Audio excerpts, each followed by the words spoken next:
Olá pessoal, vamos falar sobre containerização, um assunto que está em alta na tecnologia. Para isso, imagine o seguinte, toda vez que a gente fala algo com relação à containerização, há duas tecnologias que vêm na nossa cabeça. A primeira delas é o Docker e a segunda é o Kubernetes. Com certeza você já deve ter ouvido falar sobre isso. Quero ser mais abrangente, não ficar tão focado na questão de Kubernetes e Docker. Vamos falar sobre containerização. Esse conceito surgiu em 2008, quando o kernel do Linux estabeleceu grupos de controle. A partir disso, essas tecnologias foram iniciadas. Vamos pensar no seguinte cenário para entendermos um pouco melhor sobre toda essa parte. Como, por exemplo, vamos imaginar que eu seja um desenvolvedor contratado e queira subir uma aplicação minha para a produção. A minha aplicação ela vai ser construída a partir de um arquivo ou um Node.js, um Node.js, uma aplicação comum para que a gente possa fazer uma simulação e através dela a gente possa entender um pouco melhor como funcionam os conceitos, tanto da containerização quanto de uma máquina virtual, que é um método mais tradicional, mais antigo. Simulando aqui, vou pedir para que vocês observem a minha tela. O primeiro modelo, eu estou aqui com as máquinas virtuais. E no segundo modelo, eu estou com os containers. Vamos observar aquilo que tem em comum entre os dois. Percebam que eu tenho um hardware, tanto para um quanto para o outro. E essas barras na frente de cada um desses hardwares, elas representam os recursos disponíveis para esses hardwares. No centro, nós temos a nossa aplicação Node.js. Vamos focar na nossa máquina virtual. Vamos entender como que a gente pode subir a nossa aplicação para ela. Primeiro passo, vamos estabelecer o nosso hardware. Nele nós teremos um sistema operacional host, simbolizado por esta barrinha aqui. Também precisaremos do nosso hypervisor, que vai fazer a gestão desses sistemas operacionais aqui no nosso hardware. E simplesmente quando eu faço a instalação dessa estrutura aqui, observem que aqui na minha barra de disponibilidade de recursos já foi consumida. Nunca ouvi falar em uma aplicação como essa, instalações como essa em máquinas virtuais que tenham consumido menos de 400 MB de informação. A partir disso, vocês já podem estar imaginando o quanto isso pode pesar em uma máquina virtual. Vamos resolver esse problema mais lá na frente. Continuando aqui com nossa simulação, a partir do momento que eu já defini a minha estrutura para o meu hardware, contendo Hyper-V e um sistema operacional host, eu vou agora subir a minha aplicação para cá. Imagine que eu estou desenvolvendo uma macOS, uma máquina que possui um sistema operacional específico.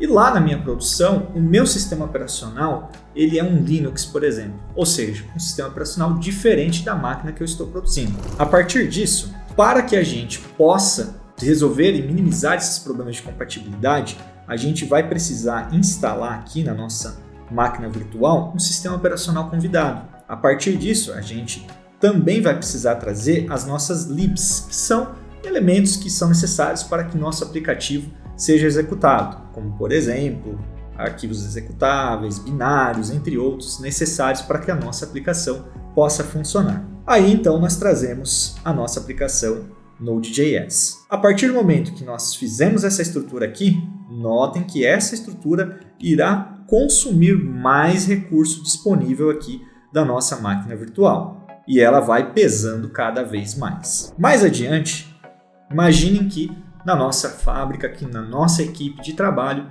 nós queremos escalar esse aplicativo, aumentar o seu potencial, usar mais recursos disponíveis. Então nós vamos criar aqui duas cópias adicionais, que são cópias da mesma aplicação, do mesmo aplicativo. Então criei aqui a cópia 1 e criei aqui a cópia 2. Importante dizer, e imagino que você esteja se perguntando aí o seguinte, nossa, mas não é a mesma aplicação? Os três não são a mesma coisa? Por que eu preciso criar novas instâncias dentro da minha máquina virtual? Essa é a questão. Quando nós trabalhamos com essa estrutura de máquina virtual, faz-se necessário fazer a replicação de toda esse pool compartilhado de hardware. Todas essas informações e capacidades aqui, elas devem ser replicadas. Ou seja, eu vou ter 3 cópias idênticas. Ou seja, também eu vou ter o meu sistema operacional convidado instalado 3 vezes nesse caso aqui. E isso vai resultar nessa situação aqui. Toda a minha barrinha de disponibilidade de recursos vai ser consumida. E como podemos resolver esse problema? Através dos containers. A estrutura de containers ela é modular, o que vai permitir que a gente já trabalhe de uma forma mais leve e com maior eficácia. O primeiro passo, entre algumas etapas que são necessárias para a gente definir essa containerização, é criar um arquivo manifesto, que eu vou simbolizar aqui embaixo. O que é que esse arquivo? Basicamente ele vai conter outros arquivos executáveis, binários e demais arquivos necessários para que toda a minha aplicação seja subida lá para o meu container. Esse arquivo, se você estiver usando uma tecnologia como um Docker, como um Kubernetes, entre outras, ele pode ser um desses arquivos de acordo com essa tecnologia.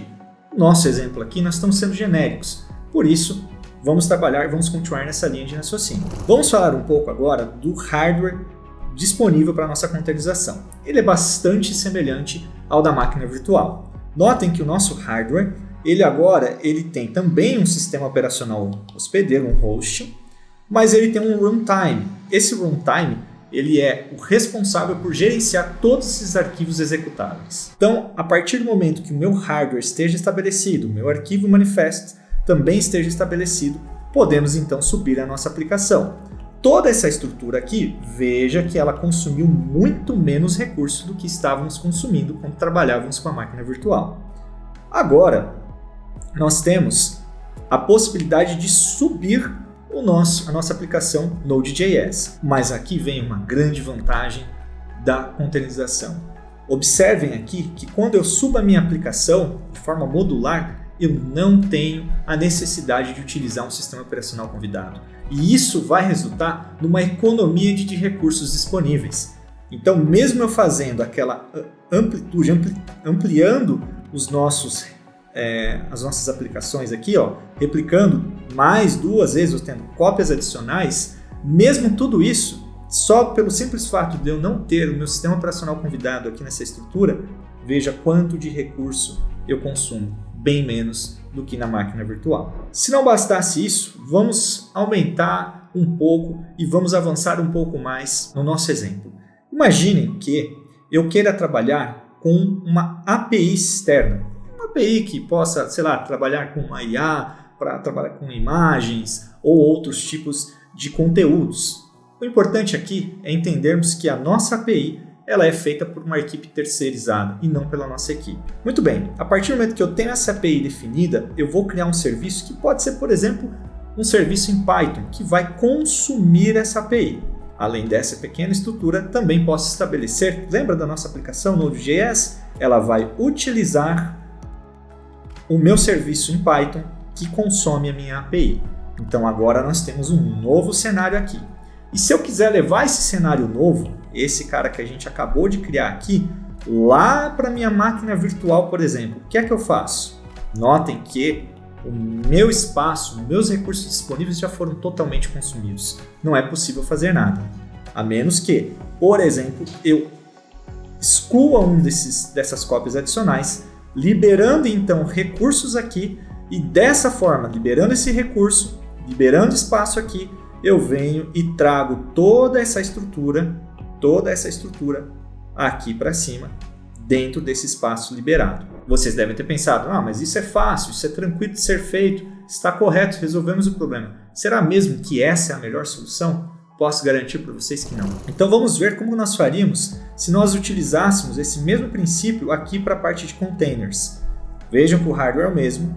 E como nós trabalhamos de forma modular, nós já tínhamos uma economia de recursos por não termos que usar um sistema operacional convidado, eu consigo simplesmente trazer aquela estrutura aqui, só trazendo o meu serviço em Python e as bibliotecas necessárias para que esse serviço funcione.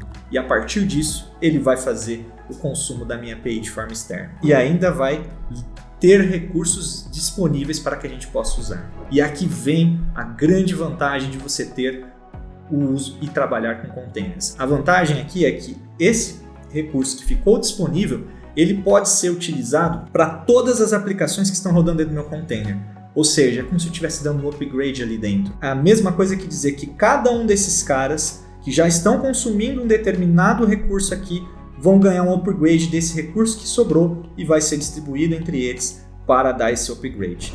Não é fantástico? Muito bem, esse é o conceito de containerização. Eu espero que vocês tenham gostado e tenham entendido um pouco mais sobre esse conceito. Quer saber mais? Acesse a nossa comunidade, acesse nossas redes sociais e deixe um comentário aqui. Eu fico por aqui, muito obrigado.